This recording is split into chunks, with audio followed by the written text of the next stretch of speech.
We'll start. We'll start today. Last week we went through chapters 15 and 16. We were just talking. It's like, did we finish 16? Yeah, we did. Well, It's so short, maybe. we'll read it again and kind of go through some of it, and we'll read 16 and then we'll go into 17. But the things that are going on here, I think, really with this section is like that one chapter, trying to find it. Oh yeah, chapter 13, where like the beast is coming and all this stuff, and they got this dragon, this beast, and all that, and it kind of ends up and there's the mark on the forehead and on your body or something like that, and that reminds us of like the frontlets and all that stuff. And what we're seeing here is that there's like two competing narratives going on. And competing isn't the right word. Like one is, it's like the real narrative where you look out and you see the real eternal kingdom. We did the Gospel of Mark a few years ago, and I called it Revealing True Power. And that whole point of that Gospel of Mark is that Jesus kept going to the bottom. Like, it was never going to the top, and that's shown in the crucifixion too. Like, he keeps on. So Revelation is this revelation of true power. And you see that true power is when you're looking at the true power, it's actually the Lamb that was slain.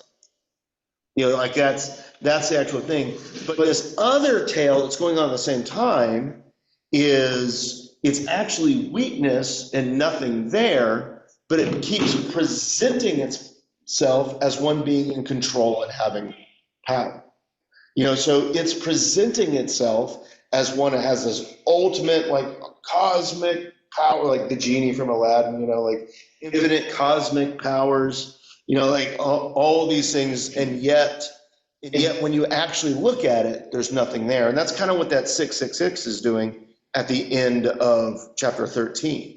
It's like, it's just a man. And so you kind of see this going forward, where there's these two. One is the true kingdom and one is the false type of thing. One isn't trying to attain the big power, yet has it. And one is trying to attain power and control and doesn't actually have anything. And so it seems like there's this, there is a comfort and a question that's in the midst of all of this, is who are you following? Like who are you following? Are you following the ones that want to have control, and dictate what everyone does, type of thing like that? Or are you trying to follow the Lamb, the one that actually has all the power, but it doesn't look like it all the time? And that's kind of the story that's being presented to us. And also that's comforting, because you imagine two Christians that are being persecuted by Rome, by anybody who's dictating the Roman peace. As long as you are on our side, you're saying things that we like, you're not making fun of us or anything like that, then you will have peace. But if you do something against us, you're in trouble, right? That's the Roman peace. It's Pax Romana. There's a whole term around that, right?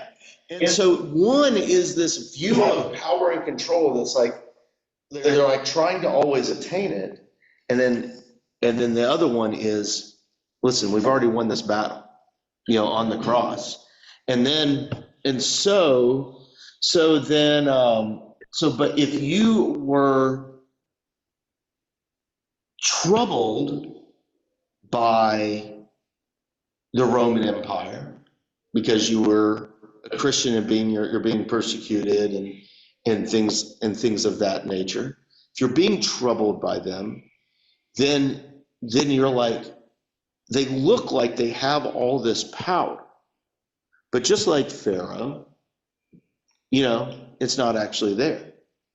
And I love how Exodus is written. I don't know if Revelation is going to do this, but Exodus Pharaoh is given the opportunity to turn around so much, but his bloodlust for control is so much that he follows them into the sea, you know, and so it's a comfort and a question for ourselves, like where do we want to seek control? You know, do we want to seek power? Do we want to be Rome? You know, do we want to be Babylon? You know, do we like all these things, or are we part of the Lamb? And so like and I think when times get really bad, you can say the Lamb's got my back because the Lamb is in the mess with me. So that's kind of how I see all this stuff kind of working out and all those things here. So whether or not that's correct, that's for another day. But that's kind of what I see ending to the thing. All right, so we basically went through all of 16, but there might be some things left on the ground. So what we're going to do, let's listen to 16 and 17 together. Okay, so let's do that, and we'll kind of lightly go through 16 again and then go on into 17. So, all right. So let's share the screen. We're going to optimize this for video. And here we go. All right. Let's see how this goes. Then I heard a loud voice from the temple saying to the 7 angels, "Go and pour out the bowls of the wrath of God on the earth." So the first went out and poured out his bowl upon the earth. And a foul and loathsome sore came upon the men who had the mark of the beast and those who worshipped his image. Then the second angel poured out his bowl on the sea, and it became blood as of a dead man, and every living creature in the sea died.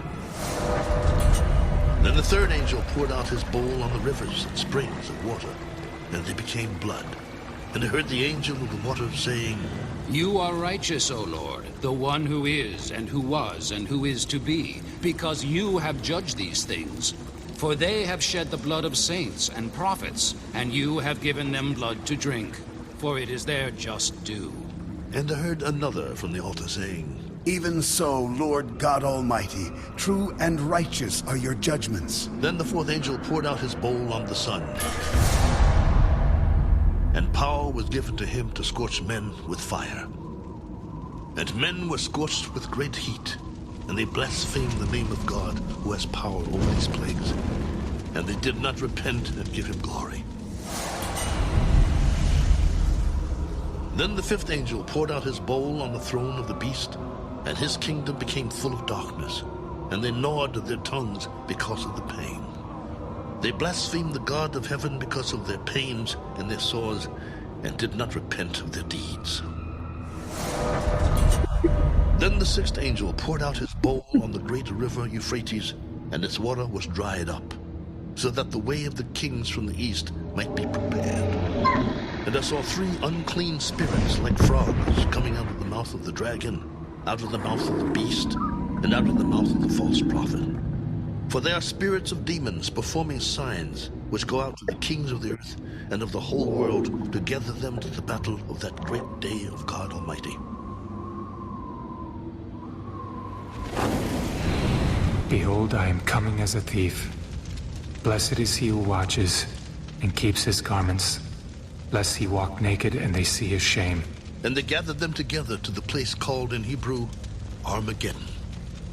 Then the seventh angel poured out his bowl into the air, and a loud voice came out of the temple of heaven from the throne. It is done. And there were noises and thunderings and lightning, and there was a great earthquake, such a mighty and great earthquake as had not occurred since men were on the earth.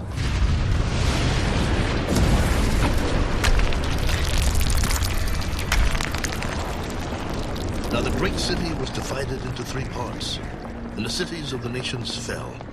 And great Babylon was remembered before God, to give her the cup of the wine of the fierceness of his wrath. And then every island fled away, but the mountains were not found.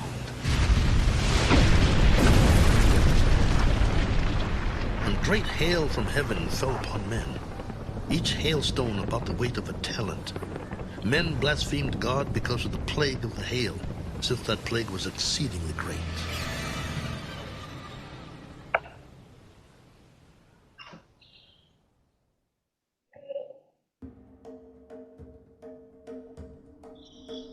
Then one of the 7 angels, who had the 7 bowls, came and talked with me. Come, I will show you the judgment of the great harlot who sits on many waters, with whom the kings of the earth committed fornication, and the inhabitants of the earth were made drunk with the wine of her fornication. So he carried me away in the spirit into the wilderness, and I saw a woman sitting on a scarlet beast, which was full of names of blasphemy, having 7 heads and 10 horns. The woman was arrayed in purple and scarlet, and adorned with gold and precious stones and pearls, having in her hand a golden cup full of abominations and the filthiness of her fornication. And on her forehead a name was written, Mystery, Babylon the Great, the mother of harlots and of the abominations of the earth. I saw the woman drunk with the blood of the saints and with the blood of the martyrs of Jesus. And when I saw her, I marveled with great amazement. Why did you marvel? I will tell you the mystery of the woman and of the beast that carries her, which has the 7 heads and the 10 horns. The beast that you saw was and is not, and will ascend out of the bottomless pit and go to perdition. And those who dwell on the earth will marvel, whose names are not written in the book of life from the foundation of the world, when they see the beast that was and is not and yet is. Here is the mind which has wisdom. The 7 heads are 7 mountains on which the woman sits. There are also 7 kings. 5 have fallen. 1 is, and the other has not yet come. And when he comes, he must continue a short time. The beast that was and is not is himself also the 8th, and is of the 7, and is going to perdition. The 10 horns which you saw are 10 kings, who have received no kingdom as yet, but they receive authority for 1 hour as kings with the beast. These are of one mind, and they will give their power and authority to the beast. These will make war with the Lamb, and the Lamb will overcome them, for he is Lord of lords and King of kings. And those who are with him are called chosen and faithful. The waters which you saw where the harlot sits are peoples, multitudes, nations, and tongues. And the 10 horns which you saw on the beast, these will hate the harlot, make her desolate and naked, eat her flesh and burn her with fire.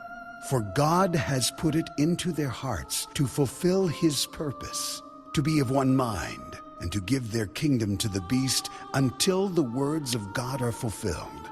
And the woman whom you saw is that great city which reigns over the kings of the earth.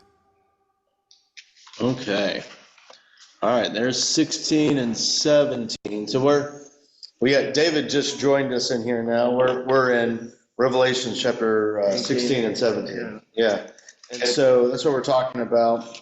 The way the class functions is we usually summarize at the beginning, and then we kind of read a section that we're talking about, and then kind of just discuss it. And I think one of the crass way of putting the class is there is such a thing as a dumb question, but dumb questions often get us to good ones. So kind of ask whatever you want, type of thing. Also, everything's being recorded, so like that's.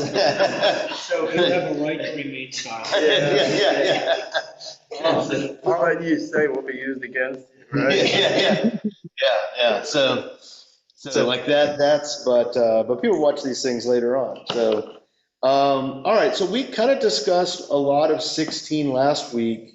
What were things that we need to bring out today? This is not a well-veiled attack on Rome. Now, what do you mean by that? Well, there's allusions to the goddess of Rome. There's allusions to the 7 hills of Rome.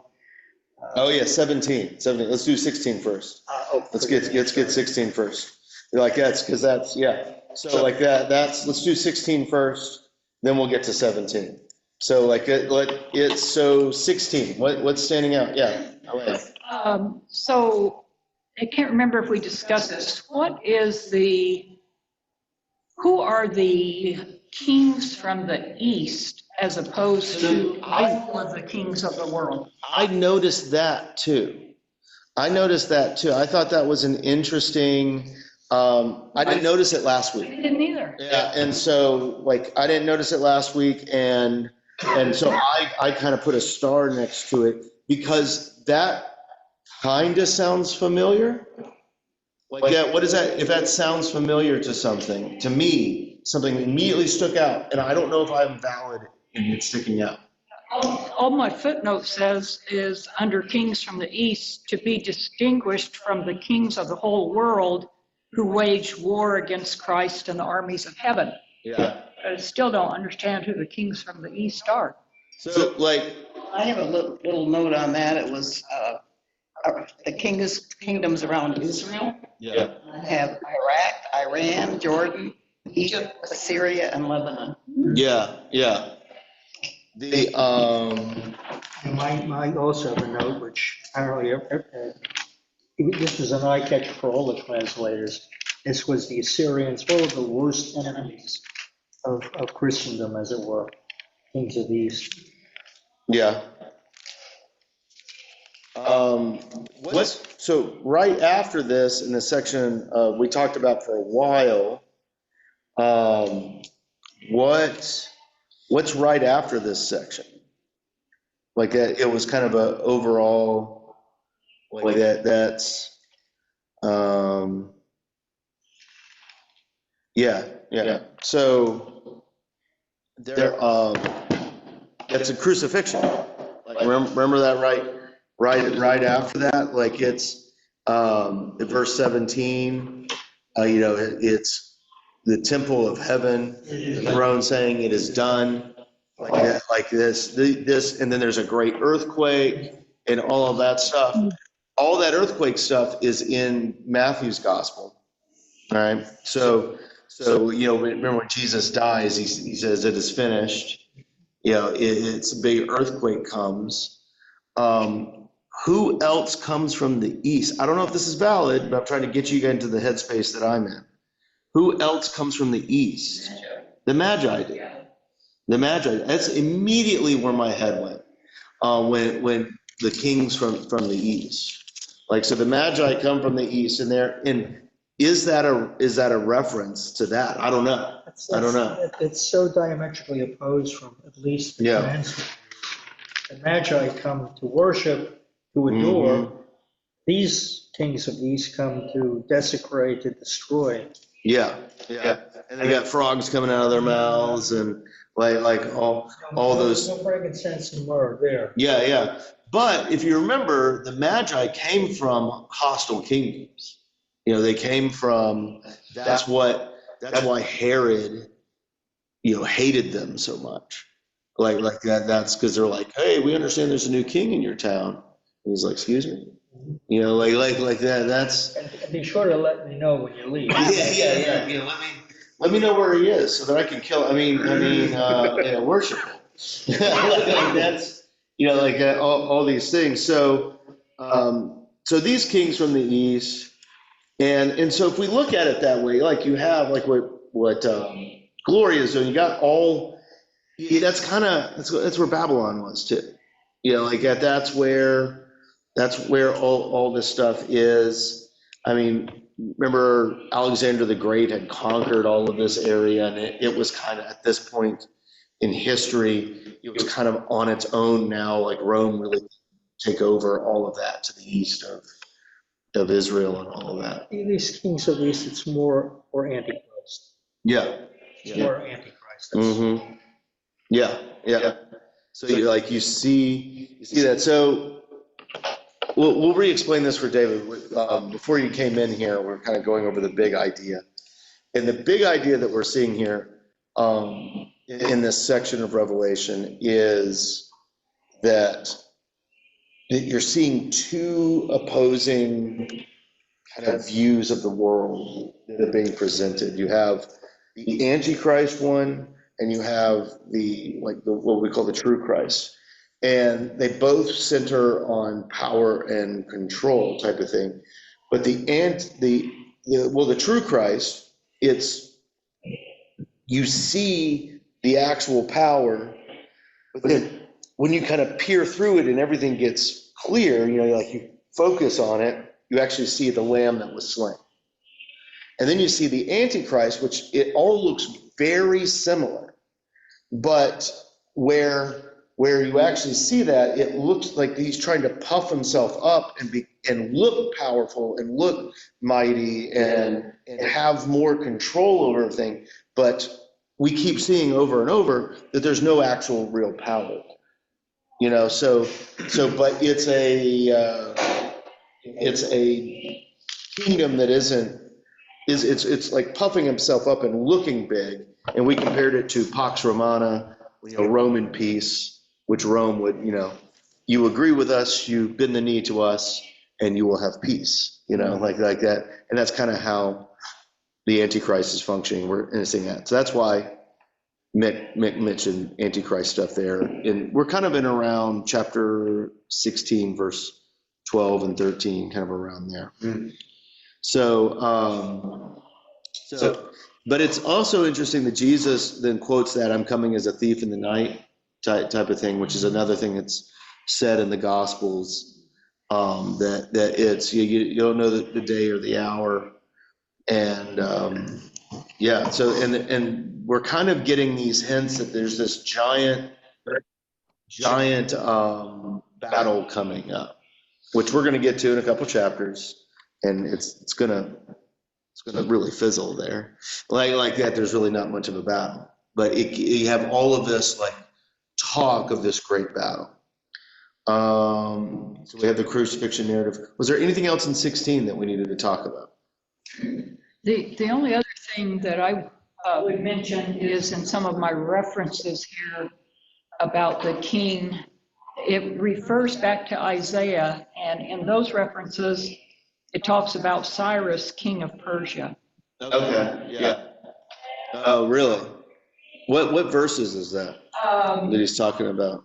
Isaiah, you mean? No, well, in Revelation. Oh, in Revelation. When I was looking at the references to verse 12. Verse 12. Okay, so around those kings of the east and all that stuff. And it referred back to Isaiah 11 and Isaiah 41 and Isaiah 46. And a couple of them referred to Cyrus, I think it was, of Persia. And then the other one also talked about God drying up the Gulf of the Egyptian Sea with scorching wind over the Euphrates River. And he would make a highway for the remnant of his people that is left from Assyria, for Israel when they came up from Egypt, as there was for Israel when they came up from Egypt. Interesting. There is more perverse resurrection in my notes, and that there was a fear that Nero would come back from the dead. It's one of the kings of the East. Oh, really? And continue his horror as he did in his lifetime. So the notes, they talk about that there was a fear. So if I quote, yeah. If in John's day there was a widely held fear that Nero would arise from the dead, come from the east, and again wreak havoc on the empire. So that's interesting. I wasn't aware of that. Because that, like the perverse of the true Christ, of true Jesus, where the Antichrist receives like that fatal wound, and there's like this resurrection and all that stuff.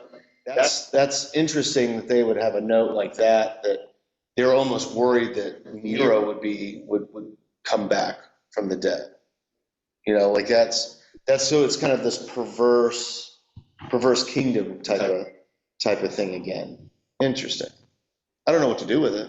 Verse 12, if you look at Jeremiah 51:63. Yeah. And it almost the same. Oh, is it the same stuff? Jeremiah 51? 51:63 would be the verse. So it's basically the same thing that poured out a bowl. When this book is finished, they'll light a stone on it and cast it into the midst of you. Okay. Yeah. All right. Now this is Euphrates, incredibly important river. I don't really know what to do with these things besides the fact that it really looks like the Egyptian plagues. It really looks like the Egyptian plagues.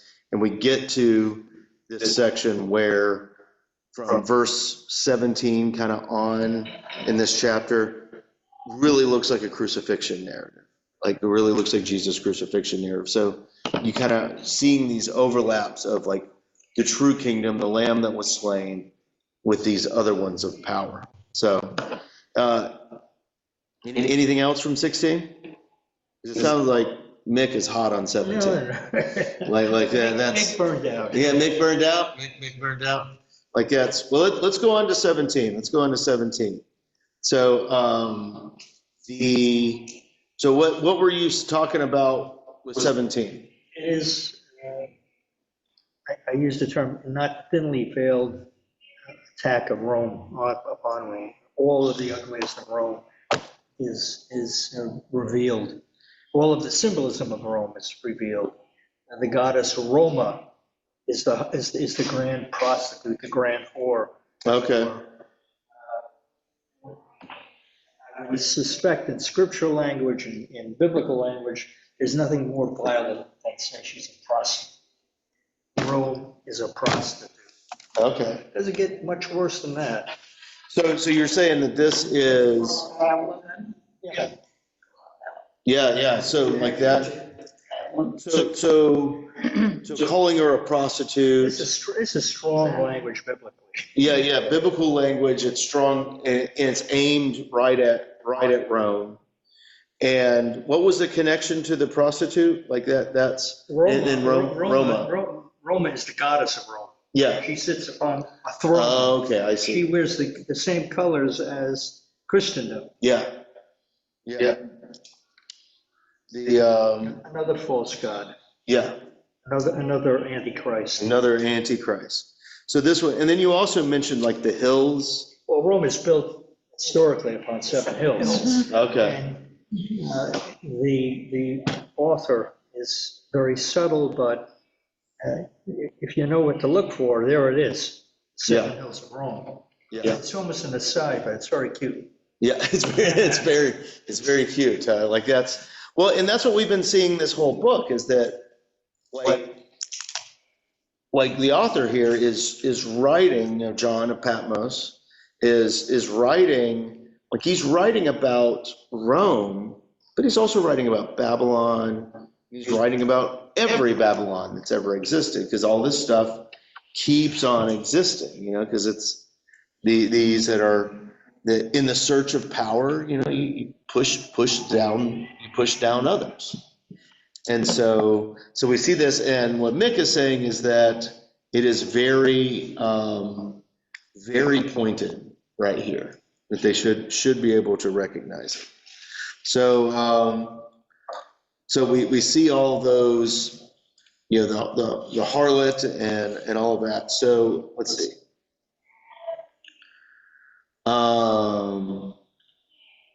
So again, I got distracted a few times while we're reading this one.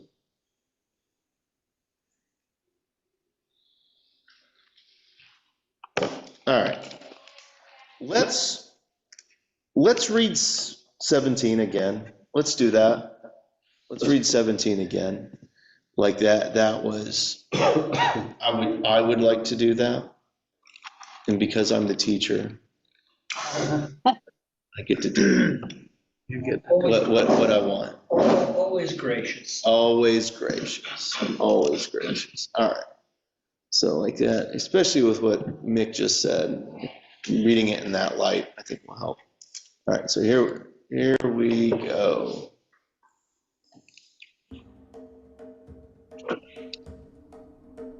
Then one of the 7 angels who had the 7 bowls came and talked with me.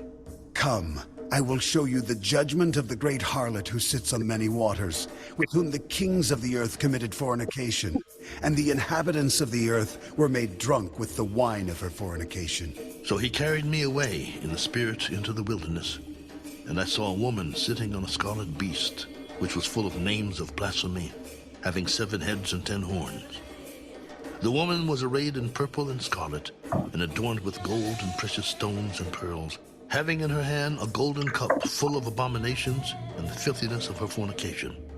And on her forehead a name was written, Mystery, Babylon the Great, the mother of harlots and of the abominations of the earth. I saw the woman drunk with the blood of the saints and with the blood of the martyrs of Jesus. And when I saw her, I marveled with great amazement. Why did you marvel? I will tell you the mystery of the woman and of the beast that carries her, which has the 7 heads and the 10 horns. The beast that you saw was and is not, and will ascend out of the bottomless pit and go to perdition. And those who dwell on the earth will marvel, whose names are not written in the book of life from the foundation of the world, when they see the beast that was and is not and yet is. Here is the mind which has wisdom. The 7 heads are 7 mountains on which the woman sits. There are also 7 kings. 5 have fallen. 1 is, and the other has not yet come. And when he comes, he must continue a short time. The beast that was and is not is himself also the 8th, and is of the 7, and is going to perdition. The 10 horns which you saw are 10 kings, who have received no kingdom as yet, but they receive authority for 1 hour as kings with the beast. These are of one mind, and they will give their power and authority to the beast. These will make war with the Lamb, and the Lamb will overcome them, for he is Lord of lords and King of kings. And those who are with him are called chosen and faithful. The waters which you saw where the harlot sits are peoples, multitudes, nations, and tongues. And the 10 horns which you saw on the beast, these will hate the harlot, make her desolate and naked, eat her flesh and burn her with fire. For God has put it into their hearts to fulfill his purpose, to be of one mind, and to give their kingdom to the beast until the words of God are fulfilled. And the woman whom you saw is that great city which reigns over the kings of the earth. Okay. I have no idea what's going on in a lot of this, but let's get How reassuring. how reassuring. Answer doesn't know what's going on. I know. How reassuring. Here I sit at your knee. All right. So it helped reading that again for me. I don't know if anyone else it did or not, but there were a couple things that stood out to me just in an overarching thing. It's explaining what the waters are near the end of the chapter, which are the multitudes. Because remember, we've kind of seen waters around before. That's kind of thing. But the one that really stood out to me is the end of verse 1 going into verse 2. Here at the beginning, the harlot who sits on many waters, which it explains as the multitude. Rome. Yeah, Rome. But yeah. Many waters, I'm sorry. Yeah, good. The Roman Empire is expansive. It spans seas from It's the Mediterranean. Great Britain to the Middle East. Mm-hmm. That's the many seas. That's the water that's going. Yeah. It sits upon that water. Yeah, and that was one of their things of powers. They figured out naval really well. So with whom, and then this is where it gets interesting to me, is with whom the kings of the earth committed fornication, and the inhabitants of the earth were made drunk with the wine of her fornication. So think about what we've already seen. So the kings of the earth, like with the fornication. So you look at like Hebrew definition of power is what brought down Solomon. We make joke that it's always his wives, but his wives were all of these treaties that he's made. He received, like that. So like all of these things. And because of all of this, because of all these treaties and deals and the fornication it's calling here, they are made drunk, right? Now, it says with the wine of her fornication. What was the last, do you guys remember what the last reference to wine was in this book? We had it just a couple of chapters ago. You remember that was the grapes of wrath? The grapes of wrath. And so is this image of that all these terrible deeds that are called, it's kind of the fruitfulness of their awfulness type of thing, are going into the mill, into the squeezer, and it's pouring out this wine that the nations are just drinking up, like this. It's a terribleness. So it's, again, we get this imagery of these people just going at it on the wine of terribleness that's built off of the fruitfulness of awfulness. It's a quintessential Roman orgy. Yeah, that's a good image too. It's a Saturnalia. This is their festival of wine. Yeah. Okay. So you know all the Rome stuff. This is great. I don't know the Rome stuff. Like that. That's so like that. That's. I told you I'm a Roman. Yeah, I know. So like that's yeah. And so this, there's all this reference to just who Rome is and just how awful it is, right? So he carried me into the wilderness. Remember, God is always in the wilderness. And he saw a woman on a scarlet beast, which was full of names of blasphemy. Here's the woman that Nick was talking about a little bit ago, having 7 heads and 10 horns. This is verse 4. And the woman was arrayed in purple and scarlet and adorned with gold and precious stones and pearls, having on her hand a golden cup full of abominations and filthiness of her fornication. And on the forehead a name was written. And it's this. Does anyone give names like that to their kids? Like it's like, I will name you multiple sentences. Like that. That's. What I liked about this is, like, after that name, so it's directly connecting Rome, to Babylon here. It's direct connection. But, Babylon the Great, mother of harlots and of the abominations of earth. And I saw the woman, and verse 6 is the one I really liked.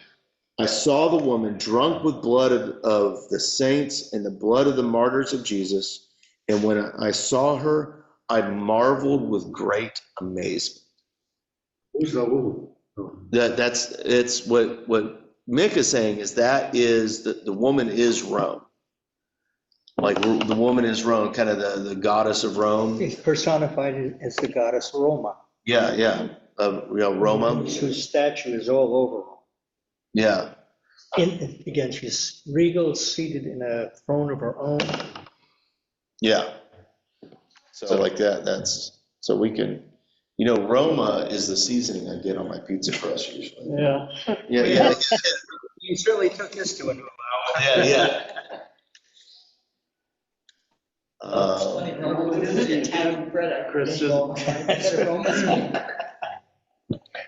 Let's see. Go ahead, David. So I always, when I read Revelations and stuff like that, I always try to relate it to, like, what are we trying to correspond it to today? Who is what in today? You know what I mean? Who are they talking about it today? Because the Bible is always like something that's fluid in that we're always like looking at, like, well, we're reading the past, but what is it really talking about today?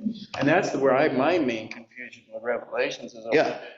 It's like, who is corresponding? And now you can kind of see like where our society is and how we get into these weird things that we're into, like these totally weird things that are talking. Oh yeah. Well, I think so that's where I think a lot of this stuff, maybe Revelations is being more clearly understood now because we're moving into a time that things are so ridiculous. Because it's not that we're moving into a time like you have the way the Bible really presents Babylon is that Babylon is this place so the Old Testament, the big thing that the Old Testament pushes to is when we get into the prophets is when Babylon takes over, Israel, and they are taken out and all those things. the official term is escaping me. Like what's that? The exile. So when they're exiled out, but also Egypt is presented as a Babylon. You know, the Babylon as a Babylon, but also Greece, during Alexander the Great's time, is presented as a Babylon. Rome, and we're seeing this direct connection here, is presented as a Babylon. And there's still Babylons coming forward. I would argue pretty specifically that the U.S. is a Babylon right now. We have been for quite some time. And so I think you can see these things. That's why we talk about the things in the past. That way we can see them coming. So when I'm talking about like Pax Romana, it's like you do what we want to, or you're done. And so so like all these things. You look like you want to say something. You resonate. You struck a chord about this comfort we have with Revelation, and I thought back to my misspent youth. In the 1960s, there was a cartoon strip, Pogo. Pogo was a Nazi, and the classic line that survived that is Pogo staring into space saying, "I have seen the enemy, and it is us." And it's Revelation. This is what you were intimating. I have seen this, and it is us. Revelation is us. We are Babylon. We are Rome. Yeah, and I think that is it, and that's specifically here in verse 6. John looks and it says at the end of the verse, "When I saw her, I marveled with great amazement." And like, this isn't a good example, but I'm going to use it anyway. You know, I spent a lot of time in Walmart land, right? Like that, that's, and like, I would just be amazed at how that company works, you know, and just like, and like, I remember I had a board meeting at that church, and one of my board members was a vice president of Walmart, and that person was visibly upset, like mad, because they're like, this other major retailer in the US is like, they could be saving families money and they're not. Like that's, and it's just, and they were just upset about it. It was so deep in making sure prices were low, that it was this core ethic. But it was such a core ethic that when we first got there, it was a 6-day work week, 10 hours a day. You know, like that was, you know, it was their health insurance, even for the top brass, like it was okay, but it wasn't great.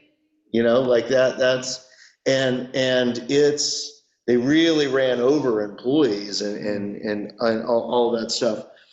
I say that because I kind of view, like, John, he looks at Rome, and I think you look at anything that is truly powerful, and you're like, whoa, you know, like, dang.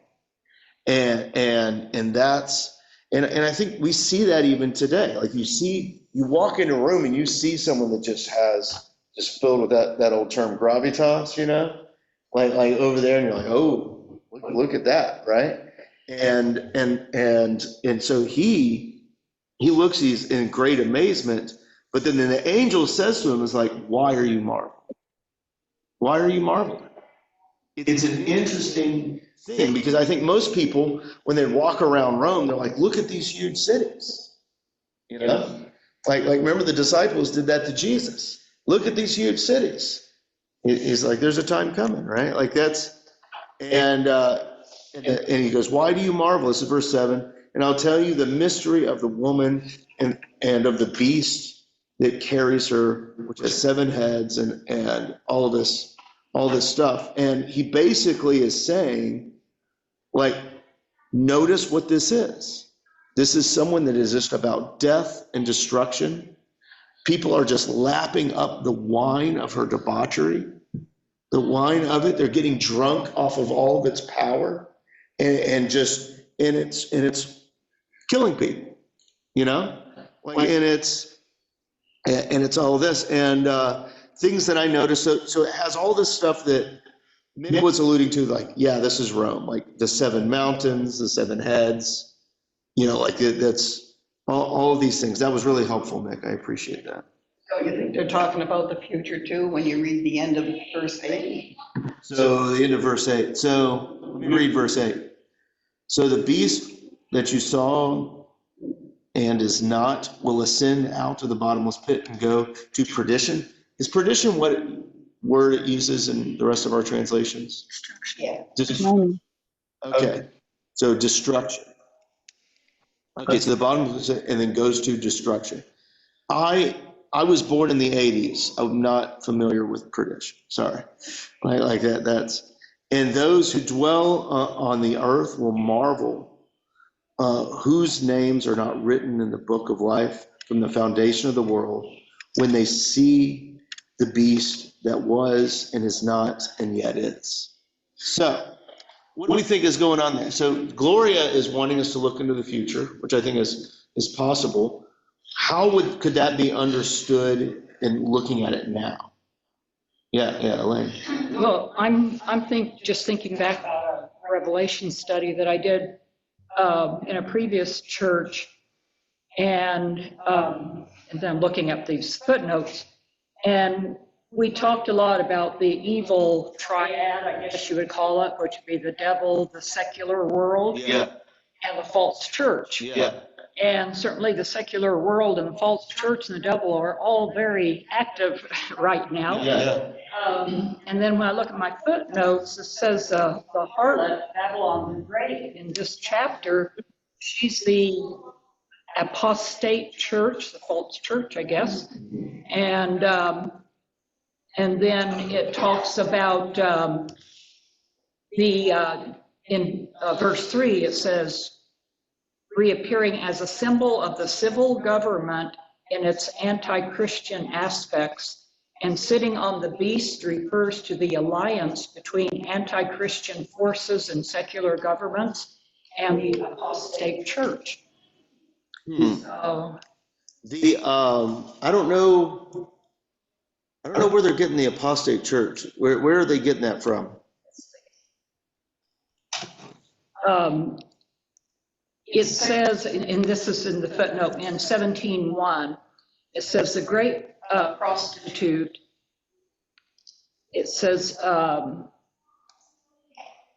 17, this is a footnote 17:1, but it says 17:5, the harlot is named Babylon the Great. Yeah. In this chapter, she is the apostate church.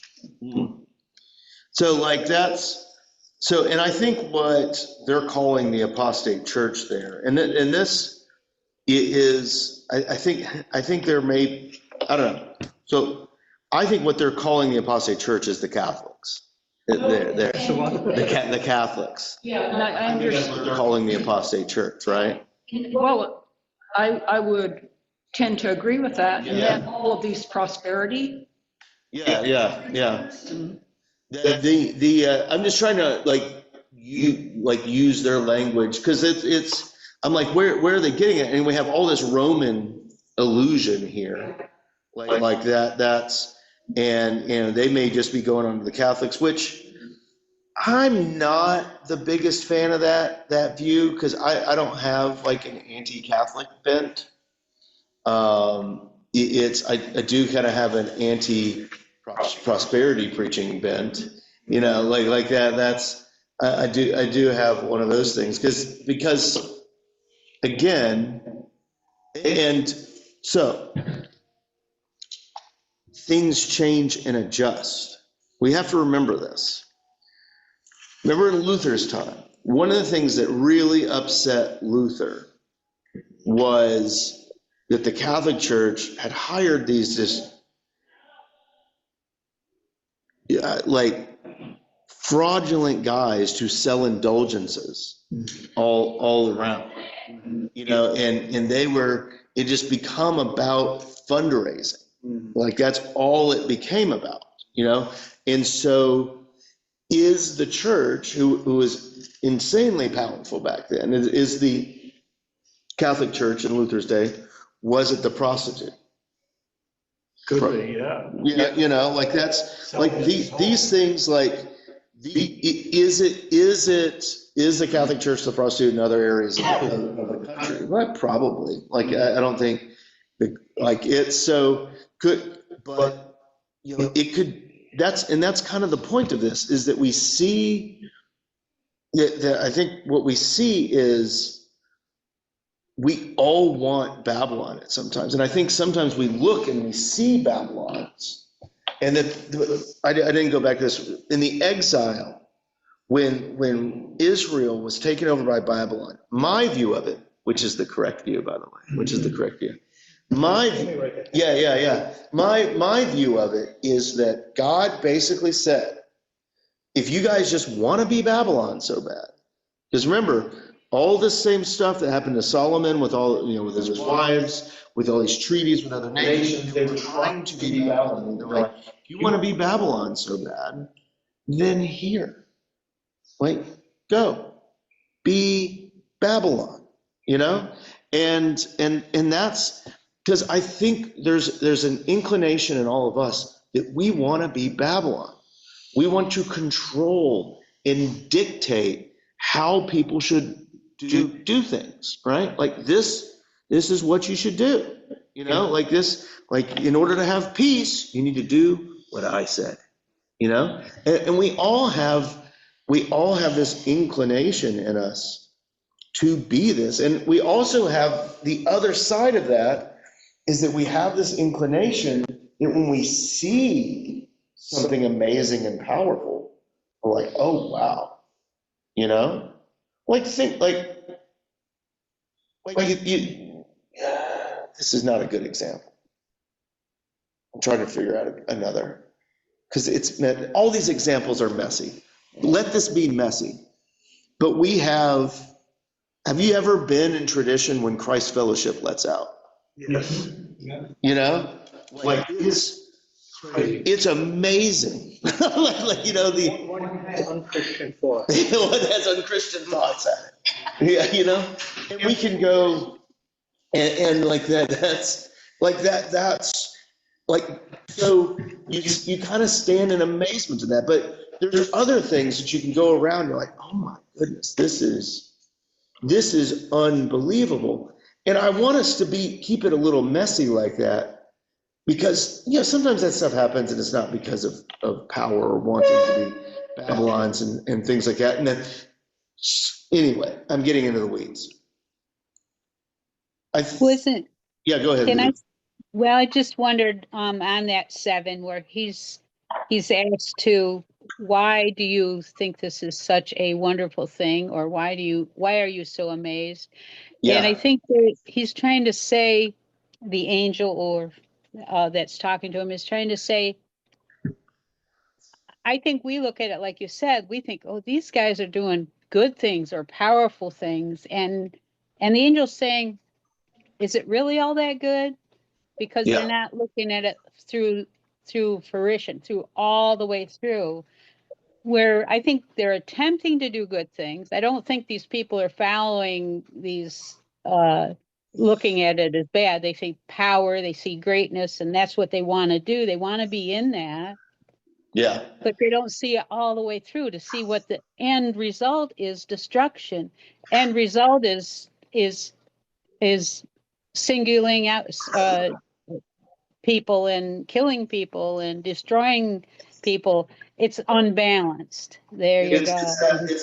It's those two sides of the Christ. You have the Antichrist, which is always positioning itself for power, but in the end we see there's nothing. And then you have the true Christ, which is always positioning itself as the lamb that was slain, but actually has all the power. The love. Yeah, the love. Back to Pogo, the image is an awestruck creature. Yeah, You're struck with awe. yeah, And I'm wondering, is the sin awe? That there's only one thing that justifies awe. And yet we are quick to be awestruck by non-Christ things. yeah, Like the flowing wine or the panorama of Rome. yeah. It is our imperfection. Mm-hmm. Our awe is misplaced. Yeah. Because you look at Rome is still old Rome is still impressive to this day. You know, like I've never seen it in person, but you know, people Look at your video of Pompeii. That's breathtaking. Yeah, it's impressive, the use of water and like all those things. And it can be like, oh my goodness, this is amazing. And we can be held captive to that. And I think that's kind of what this is talking about, that all these things he goes into, like these are the 7 mountains which the woman sits and all that stuff. And he's talking about that Roman goddess. He's talking about Rome and her power. And here's what I want to end on, and we're going to have to hit all this stuff again next week. But it's the Roman power here, and verse 14 I think is really important. These will make war with the Lamb, and the Lamb will overcome them. And so, because he's the King of Kings and the Lord of Lords, if you remember, the big word said to all of the churches at the beginning, to those 7 churches, that they will overcome. And I think what we're seeing in Revelation is not so much the fact that those individual churches overcame, but it is Christ who has overcome for them. And this isn't the first time this overcome word where Jesus is overcoming something that looks scary and all that we've come across this. And so this idea that Jesus has overcome in the midst of the harlot of Babylon, and then we're still facing Babylons to this day. Like it's all around, and many times that we want to take part in Babylon, you know, so that we have control over other people. Power. Yeah. In the late hour, let me split a hair. Oh, split a hair. We're here. It's so late. I'm trying to. Do we indict humanity for its unwitting? Do we indict humanity for its unwitting willingness to be awestruck? I mean, when I set out, I don't lust to be Babylon. No. I'm just living a happy life. Mm-hmm. Am I sinful for not recognizing my own shortfall? Where is it only until I'm in Babylon that I'm condemned and unwittingly my travel there is just unwitting? Am I making sense? Yes. And it's not that. What is my responsibility for unwittingly wanting Babylon? I'm living a happy life, and I wind up in Babylon and I'm condemned for it. So, yes, and I think that's the point. John is like, wow, you know, and the angel's like, yes, but actually look at it. But it's going to try to make war with the Lamb, and the Lamb will overcome. Mm-hmm. You know, like that's, John is marveling at it all. But the Lamb still overcomes, and so I think this is I think Revelation is for us to look around and say, like where are we seeing Babylon around us, you know, and also and realize taking responsibility too, responsibility, and that's what Mick's saying is you unwittingly got there, but do you take responsibility to how you got there? You might not physically have reached out to harm somebody, but is somebody harmed by you getting there, by you taking that power? Yeah. Power again. Instead of ruling by love, you're ruling by power. Humans rule by power. God rules by love. That's what I see, the big difference. There's a huge difference.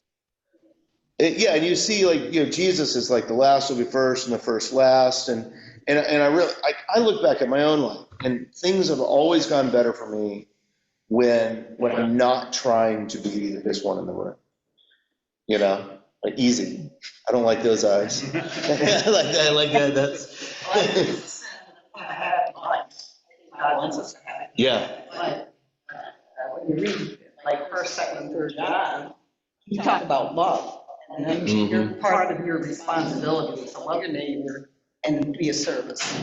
Yeah. And you can do that. It's not easy sometimes. And so I think this book is, I think this book is calling us to, like, hey, watch out for this in our own lives. Watch out for around, but watch out for it in ourselves. So we need to end there. We'll bring this up. We'll do 17 again next week. But this is all good discussion. This is all just good discussion. I appreciate it, everyone. So for everyone that's watching on YouTube on recording here, thank you so much for joining us today.